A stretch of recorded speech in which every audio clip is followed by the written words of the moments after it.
Hello students, welcome back to new session of maths classes for class 11th. So let's get started of chapter 1. This is set. Today first of all discuss about basic informations and definitions of set theory. Okay, so let's start. First is what is set. Okay, so set is a well defined collection of objects. तो सबसे पहले जैसा कि set आप class 9th और 10th में भी पढ़ के आ रहे हैं, तो उसी को हमें कंटिन्यू करना है, वहीं से हमें स्टार्ट करना है. तो what is a set? Set is well defined collection of object. मतलब सेट एक ऐसे वेल डिफाइंड ऑब्जेक्ट्स का कलेक्शंस है. इधर जो एक वर्ड आपको मिल रहा है विच इज़ वेल डिफाइंड, तो इसकी मीनिंग हम समझ लेते हैं कि वेल डिफाइंड मीन्स एक्चुअली होता क्या है. ठीक है, तो चलिए, तो वेल डिफाइंड के लिए हम चलते हैं.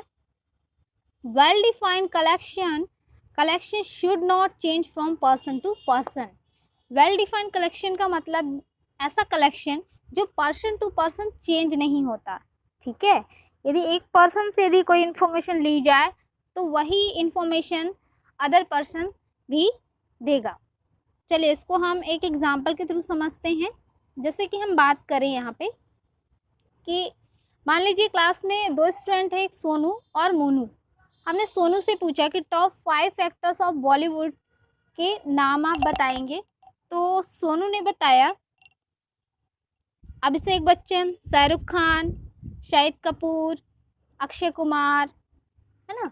इसी तरह मोनू से हमने पूछा तो उसने बताया रणबीर कपूर, रणवीर सिंह, पुलकित सम्राट, इस तरह. That's all. तो इस तरह से हम देख रहे हैं कि सोनू और मोनू दोनों के द्वारा बताए गए इन्फॉर्मेशन में काफ़ी डिफरेंस है ना.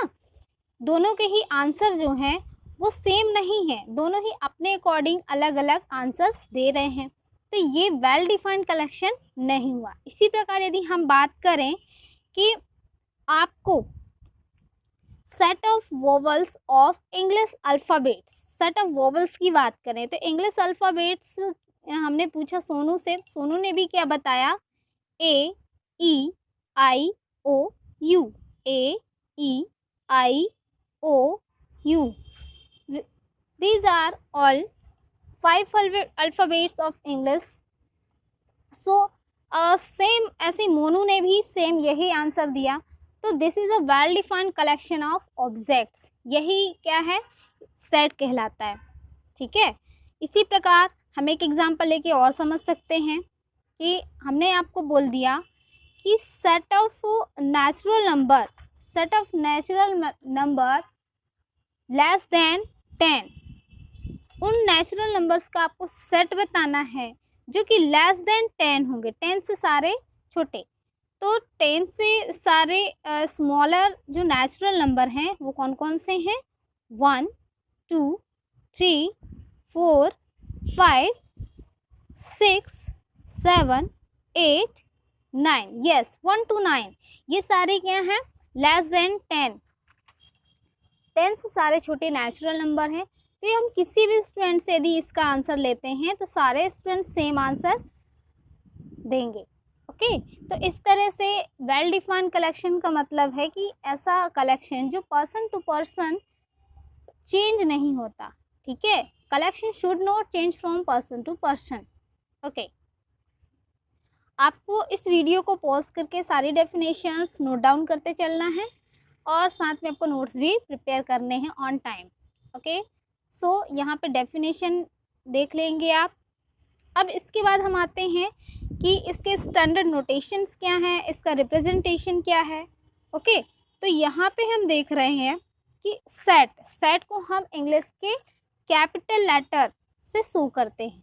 ठीक है, capital letter A B C X Y Z and elements are usually denoted by small letter. और इसके जो एलिमेंट्स होते हैं उनको हम ऑलवेज स्मॉल लेटर से डिनोट करते हैं. ठीक है, जैसा अभी हमने आपको बताया है कि वोवल्स ऑफ इंग्लिश अल्फ़ाबेट्स, तो इसको हम कैसे लिखेंगे एक सेट के रूप में?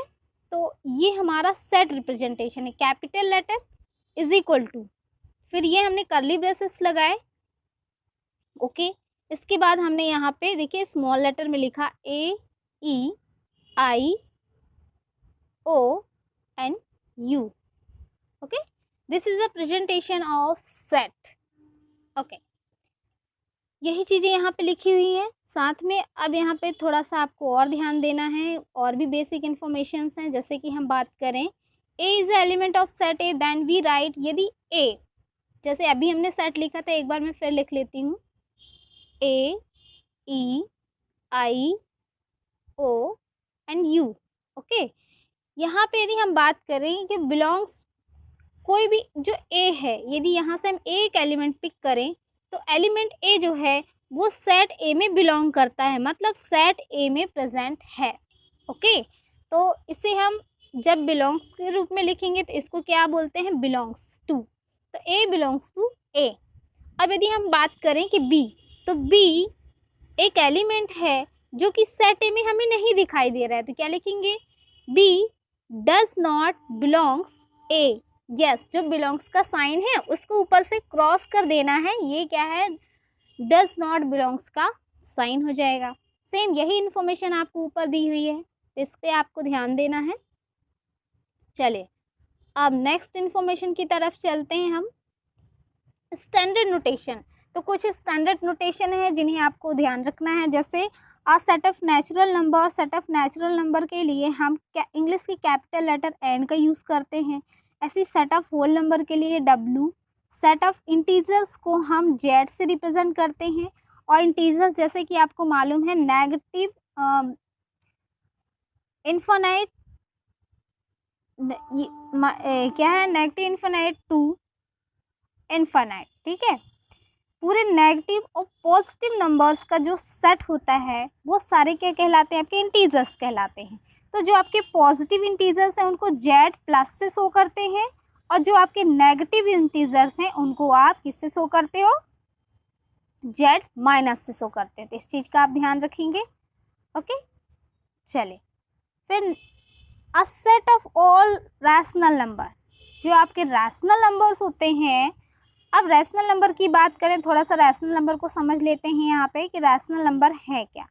तो रैशनल नंबर ऐसे नंबर्स होते हैं जिनको किसी नंबर से डिवाइड किया जाए तो वो कंप्लीटली डिविजिबल हो जाए। ठीक है, कंप्लीटली डिविजिबल हो जाए या कोई भी रिपीटेशन नंबर ना मिले।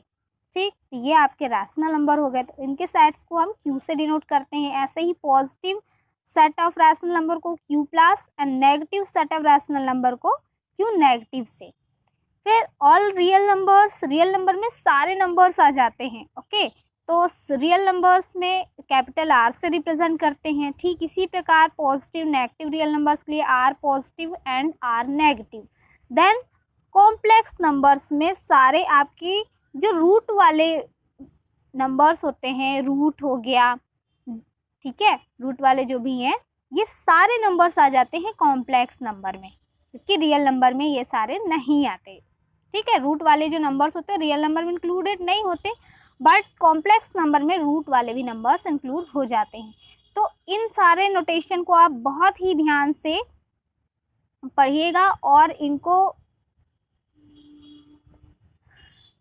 लर्न कर लीजिएगा, क्योंकि आगे आपको बहुत ही यूज़ होने वाले हैं।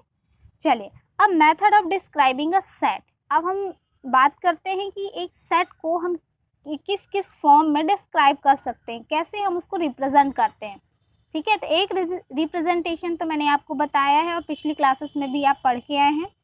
तो कुछ हम उसमें थोड़ा सा एक नई मेथड देखेंगे, और जो मेथड हम आज तक पढ़ रहे हैं उसका नाम क्या है एक्चुअली में वो भी देखेंगे। ठीक है, तो उसको हम बोलते हैं roster form. Roster form, listing method या tabular form is the method that is set describe by listing element. ठीक है, ये एक ऐसा रिप्रेजेंटेशन है जिसमें एलिमेंट्स को लिस्ट कर दी जाती है ना। Listing separated by commas, commas से हम सेपरेटेड कर देते हैं और किस में शो करते हैं, कर्ली ब्रेसेस में। जैसे कि मैंने आपको अभी बताया था vowels of English alphabets this is A-E-I-O-U। Okay, so ये तो आपको मालूम है, बस इसका नाम ध्यान रखना है, क्योंकि आपको एग्जाम में ये रोस्टर फॉर्म या टेबुलर फॉर्म के नाम से ही पूछा जाएगा। तो आपको ध्यान रखना है कि रोस्टर फॉर्म मतलब किस फॉर्म में हमें कैसे सेट को रिप्रेजेंट करना है। ओके, सो नेक्स्ट है आपका सेट बिल्डर फॉर्म, जिसको हम रूल मेथड बोलते हैं। ठीक है, रूल्स के अकॉर्डिंग हम इसको डिस्क्राइब करते हैं सेट को। तो this method we write down a properly rules which gives us all elements of the set by the rule। ठीक है, इसमें हम कैसे करते हैं, प्रॉपर रूल के साथ हम सेट के एलिमेंट्स को लिखते हैं। जैसे कि हम बात करें यहाँ पे एक एग्जांपल्स के थ्रू देखें, a is equal to X such that x is a vowel of English alphabets. Okay, यहाँ पे आप जो करते हो, जो फर्स्ट वाला लेटर जो x है वो रिप्रेजेंट करता है एलिमेंट्स को, और ये होता है आपकी सेट की डेफिनेशन। ठीक है, ये जो पोर्शन दो पोर्शन में डिवाइड होता है, सच दैट के पहले वाला पार्ट आपका एलिमेंट्स बताता है, किस टाइप एलिमेंट्स होंगे और एलिमेंट्स किस टाइप के होंगे, कैसे एलिमेंट्स हमें रिप्रेजेंट करना है सेट में, तो उसके लिए इस तरीके से हम इसमें यहाँ पे इसकी डेफिनेशन दे देते हैं। ठीक है, सेट की डेफिनेशन दी जाती है दूसरे पार्ट में, तो ये आप ध्यान रखेंगे। तो एक्स क्या है, एलिमेंट से, और सेट की डेफिनेशन क्या दी गई है कि x is a vowel of English alphabets, कि जो x है वो जो एलिमेंट्स है वो कैसे हैं, इंग्लिश वोवल, इंग्लिश अल्फ़ाबेट्स के वोवल्स होंगे। तो इस तरीके से यहाँ पे रिप्रेजेंट करना क्या कहलाता है, सेट बिल्डर फॉर्म या रूल मेथड। ओके, इसके बाद आता है सेट के टाइप्स ऑफ सेट्स की यदि हम बात करें तो इसमें सबसे पहला है फाइनाइट सेट। तो ऐसा set, a set containing finite number of element और नो एलिमेंट। ठीक है, तो इसको ध्यान से समझिएगा क्योंकि यहाँ पे साथ में लिखा हुआ है कि नो एलिमेंट। ठीक है, तो इसको ध्यान दीजिएगा।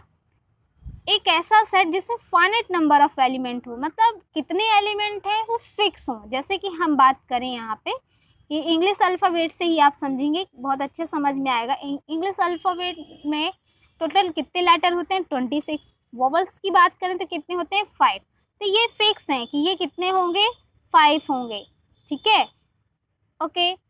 अब हम नेचुरल नंबर लेस देन 10 की बात करें तो वो भी फिक्स है कि कितने होंगे, 1 to 9 होंगे। ठीक है, 1 से 9 तक ही नंबर होंगे। तो ये क्या है, एक फाइनाइट सेट है। लेकिन यदि कोई एक ऐसा सेट जिसमें कोई भी एलिमेंट ना हो, ठीक है, नो एलिमेंट, तो नो एलिमेंट मतलब हमें मालूम है कि इस सेट में कोई भी एलिमेंट नहीं है, तो ये भी एक फाइनाइट सेट भी कहलाता है। ठीक है, इसीलिए एम्प्टी सेट को फाइनाइट सेट भी बोलते हैं। तो ये सेट क्या कहलाएगा, एक फाइनाइट सेट, क्योंकि हमें मालूम है कि इसमें कोई भी एलिमेंट नहीं है, तो ये भी एक फाइनाइट सेट है। ओके, चलिए सेकेंड है आपका cardinal number of finite set. The number of element is a given finite set is cardinal number of finite set is denoted by number of A. ठीक है, तो cardinal number of finite set को हम कैसे denote करते हैं कि इसमें कितने नंबर ऑफ एलिमेंट्स हैं, तो नंबर ऑफ ए से हम डिनोट करते हैं। इसके बाद हम बात करें इनफाइनाइट सेट। तो इनफाइनाइट सेट एक ऐसा सेट है जिसमें इनफाइनाइट नंबर ऑफ एलिमेंट होते हैं। ठीक है, जैसे हम बात करें सेट ऑफ नेचुरल नंबर, तो सेट ऑफ नेचुरल नंबर को कैसे रिप्रेजेंट करेंगे, हम सेट के फॉर्म में रिप्रेजेंट करेंगे। N is equals to, sorry यहाँ पे मैं कलर कर देती हूँ आपको, capital N is equal to 1 2 dash dash so on infinite, है ना। तो ये सारे जो नंबर्स हैं कैसे सेट हैं जो अभी हमने ऊपर देखे, ये सारे इनफाइनाइट सेट देखे थे हमने ऊपर। ठीक है, ओके। फिर ऊपर यदि हम चल के देखें तो ये जो सारे सेट अभी आपने देखे, ये सारे के सारे क्या हैं, इनफाइनाइट सेट हैं। ठीक है, ये सारे क्या हैं, सारे के सारे इनफाइनाइट सेट हैं। ओके, चले अब चलते हैं एम्प्टी सेट और नल या वाइड सेट। ठीक है, इसके 2-3 नाम हैं, तीनों नामों को आप ध्यान रखेंगे। एम्प्टी सेट मतलब ऐसा सेट जिसमें कोई भी एलिमेंट ना हो, a set containing no element, this is denoted by 5 और इनफाइनाइट। इसको हम a इज इक्वल्स टू 5 या a is equals to curly braces के अंदर ब्लैंक ऐसे छोड़ना है, यहाँ पे अंडरस्कोर कभी भी नहीं लगाना है अंदर, ना ही डैश लगाना है। तो ये क्या कहलाता है आपका एम्प्टी या नल सेट या फिर वाइट सेट कहलाता है। ओके, और आपको मैंने पहले ही बताया था कि phi is a finite set. Phi को हम क्या बोलते हैं, जो एम्प्टी सेट होता है वो एक फाइनाइट सेट होता है, जैसे कि हम ऊपर पढ़ चुके हैं।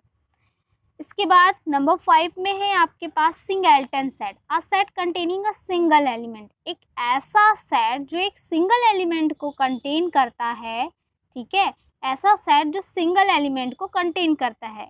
जैसे कि हम बात करें यहाँ पे इस सेट में एक ही एलिमेंट है, तो ये क्या कहलाएगा, सिंगलटन एलिमेंट। ओके, चलिए अब इक्वल सेट और यहाँ पे आता है इक्विवेलेंट सेट, तो इन दोनों का बहुत ही ध्यान से समझेंगे। चलिए इक्वल सेट की हम बात करें, two set A and B are said to be equal if every element of set A is a member of B and every element of B is a member of A and we write A equal to B।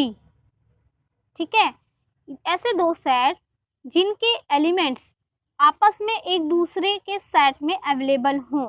ठीक है, जैसे कि हम बात करें यहाँ पे ले लेते हैं एक, चले यहाँ पे मैं एक सेट ए ले लेती हूँ।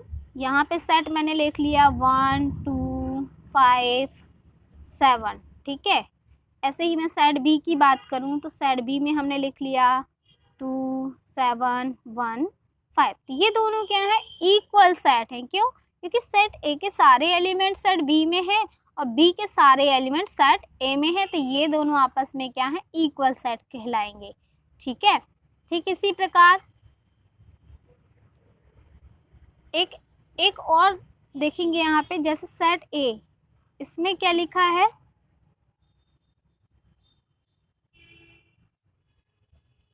चलिए इसको अब हम इक्विवेलेंट सेट के थ्रू देखते हैं, इससे और अच्छे समझ में आएगा इन दोनों में डिफरेंस क्या है।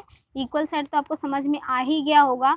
इसमें ये जरूरी नहीं है कि नंबर ऑफ एलिमेंट दोनों सेट में सेम होने चाहिए, हमें क्या देखना है कि उनके मेंबर सेम होने चाहिए। ठीक है, अब इक्विवेलेंट सेट की बात करें तो नंबर ऑफ एलिमेंट सेम होने चाहिए। ठीक है, देखिए number of elements are equivalent set but converse is not true. ठीक है, two set are said to be equivalent if they have same number of element. यदि दोनों में सेम नंबर ऑफ एलिमेंट्स हैं तो वो क्या कहलाएंगे, इक्विवेलेंट सेट कहलाएंगे। उनके मेंबर सेम नहीं होने चाहिए, नंबर ऑफ एलिमेंट सेम होने चाहिए। जैसे कि हम एक यहाँ पे एग्जांपल से समझते हैं, 1 2 3 4। ओके, ये हमारा सेट ए है और सेट बी क्या है हमारे पास, और 2 5 7 8।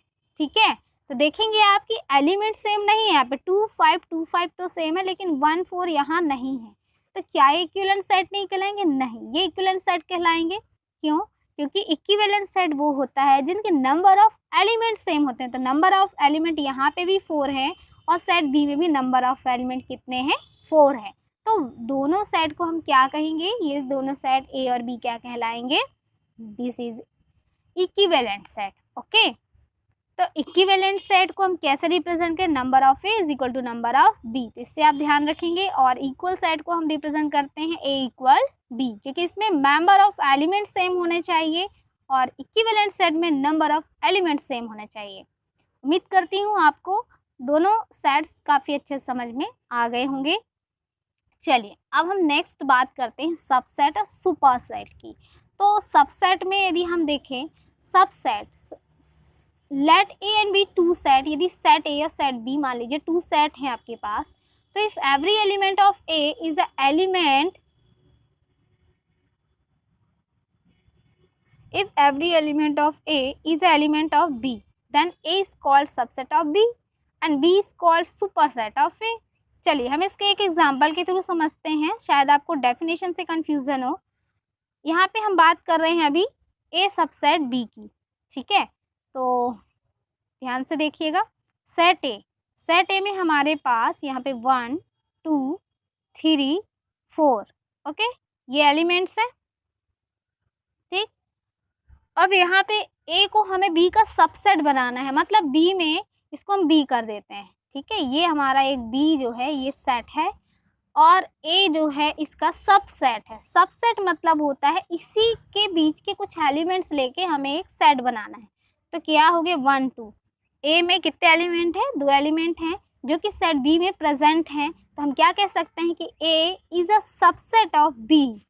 ठीक है, ए जो है बी का सबसेट है और बी जो है वो ए का सुपर सेट है, क्योंकि बी में ए के सारे एलिमेंट है और साथ में एक्स्ट्रा एलिमेंट भी हैं। तो हम सुपर सेट को कैसे रिप्रेजेंट करते हैं, B super set of A. Subset का जस्ट उल्टा यहाँ पे साइन लगता है, तो B super set of A and A is a subset of B. तो चलिए अब नेक्स्ट चलते हैं हम प्रॉपर सबसेट की तरफ। If A is a subset of B, okay, A is a subset of B and A does not equal B, then A is called proper subset of B and we write A subset B। क्या लिखा हुआ है कि A यदि कोई subset है B का, ठीक है, और A B के इक्वल नहीं है, ठीक है, तो हम A को क्या बोलेंगे, प्रॉपर सबसेट बोलेंगे, किसका, B का। ठीक है, यस। ऊपर वाले में एक्चुअली में फिर से देखिएगा, दोनों को मैं एक बार फिर समझाती हूँ। प्रॉपर सबसेट और सबसेट की बात कर रहे हैं क्योंकि इसमें सबसेट इक्वल भी लगा हुआ है। तो ऊपर वाले में क्या हो सकता है, जैसे इस बी की बात करें तो 1 2 3 4, ठीक है, तो ए यहाँ पे आपका 1 2 और एक सेट में सबसेट ले लेती हूँ 1 3 2 और 4, ठीक है, तो ये इसको हम क्या सकते हैं, ए सबसेट बी, ए सबसेट इक्वल बी, ठीक है। लेकिन ए को हम बी का, इसको हम क्या कह सकते हैं, ए सबसेट बी, तो ये इसका प्रॉपर सबसेट कहलाता है। क्योंकि इसमें क्या लिखा हुआ प्रॉपर सबसेट में कि A is a subset of B और A does not equal B. A के जो एलिमेंट हैं वो बी के इक्वल, मतलब ए के जो मेंबर्स हैं बी के इक्वल नहीं होंगे, तो क्या कहलाएगा, वो एक प्रॉपर सबसेट कहलाएगा, जैसा कि हमने फर्स्ट वाला एग्जांपल देखा था। चलिए अब नेक्स्ट चलते हैं हम नंबर 10 पे, यूनिवर्सल सेट की तरफ। अ set containing of all possible elements which occur under consideration is called universal set. ऐसा सेट जिसमें सारे पॉसिबल एलिमेंट्स प्रेजेंट हो वो एक यूनिवर्सल सेट कहलाता है। जैसे सेट ऑफ नेचुरल नंबर, जैसे सेट ऑफ नेचुरल नंबर, तो इसमें क्या है, सारे पॉसिबल एलिमेंट्स इसमें सारे आ जाएंगे इनफाइनाइट तक, है ना।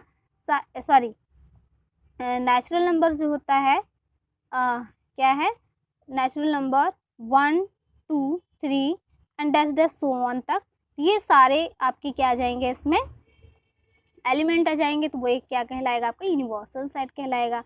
या हम बात कर लें, जैसे हम सेट, कोई भी एक सेट डिफाइन करते हैं, U इज इक्वल टू, हमने 1 से लेके 10 तक नंबर्स यहाँ पे ले लिए, तो ये एक यूनिवर्सल सेट हो जाएगा। फिर इसके बाद हम बात करते हैं comparable set. Two set A and B are comparable if A subset equal B और बी सबसेट इक्वल ए। दो सेट कंपैरेबल सेट कहलाते हैं यदि ए बी का सबसेट हो और बी ए का सबसेट हो, है ना, तो दोनों क्या कहलाएंगे, कंपैरेबल सेट कहलाते हैं। जैसे मान लीजिए सेट ए में आपके पास 1 to 4 एलिमेंट हैं और सेट बी में भी 1 to 4 एलिमेंट है, तो दोनों आपस में एक दूसरे के क्या कहलाएंगे, सबसेट इक्वल कंपैरेबल सेट कहलाएंगे। ठीक है, चलिए अब नेक्स्ट नंबर 12 की तरफ चलते हैं। Non comparable, two set A and B if neither A subset equal B nor B subset equal A. ना तो ए बी का सबसेट होगा ना ही बी ए का सबसेट होगा, तो ये दोनों नॉन कंपैरेबल सबसेट्स कहलाते हैं। ओके, चलिए अब 30 नंबर पे चलते हैं, power set. The set formed by all subset of set A given is called a power set. A set of formed by all subset of given set ए के जितने भी सबसेट पॉसिबल सबसेट बनते हैं उन सबको हम क्या कहते हैं, पावर सेट्स ऑफ ए, और डिनोटेड बाय पी, ए से हम डिनोट करते हैं। ठीक है, तो जितने भी इसके सबसेट बनते हैं, जैसे कि हम यहाँ बात करें कि हमारे पास यहाँ पे एक यूनिवर्सल सेट है 1 2 3 4 हमने ले लिया। अब हम बात करें इसके भी पॉसिबल जितने भी सबसेट बन जाए, तो सबसेट हमने इसके पहले भी बनाए हैं, तो क्या हो जाएंगे सबसेट। सबसे पहला तो बनेगा सिंगलटन एलिमेंट, सारे आप ले लीजिए, है ना, 3 फिर 4 फिर इसी प्रकार 1 2 2 3 3 4, फिर 2 4 4 1, है ना।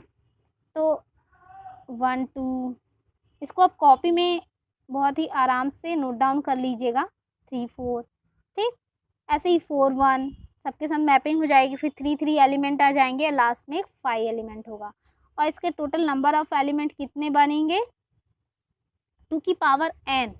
कैसे निकालते हैं हम, 2 की पावर n से निकालते हैं, ठीक है। 2 की पावर n मतलब 2 की पावर 4, तो 2 2 जा 4, 2 जा 8, 16। तो इसके कितने टोटल पावर सेट इसका कितना बन जाएंगे, कितने सबसेट बनेंगे, 16, ठीक। तो इस तरीके से पावर सेट आपको निकालना है। फिर इसका disjoint set, two set A and B are called disjoint if A intersection B equal to 5। मतलब दो ऐसे सेट जिनके कोई भी एलिमेंट एक दूसरे में ना हो, ठीक है, दोनों ही एलिमेंट आपस में क्या हो, अलग अलग हो। जैसे सेट ए की बात करें तो हमारे पास 1 2 3 एलिमेंट हैं, और सेट बी की बात करें तो हमारे पास ए बी एलिमेंट है। तो दोनों ही के बीच में कोई भी यहाँ पे इंटरसेक्शन नहीं है, कोई भी एक ऐसा एलिमेंट नहीं है जो कॉमन हो। तो जब दो सेट्स के बीच में कोई भी कॉमन एलिमेंट नहीं होता तो उसको हम क्या बोलते हैं, this is called disjoint set. Okay students, तो आज के लिए आपको इतना प्रिपेयर करना है। कल हम वेन डायग्राम समझेंगे, तो सारी डेफिनेशंस विथ एग्जांपल्स आपको अपनी नोटबुक में नोट डाउन करना है और लर्न करना है। That's a homework.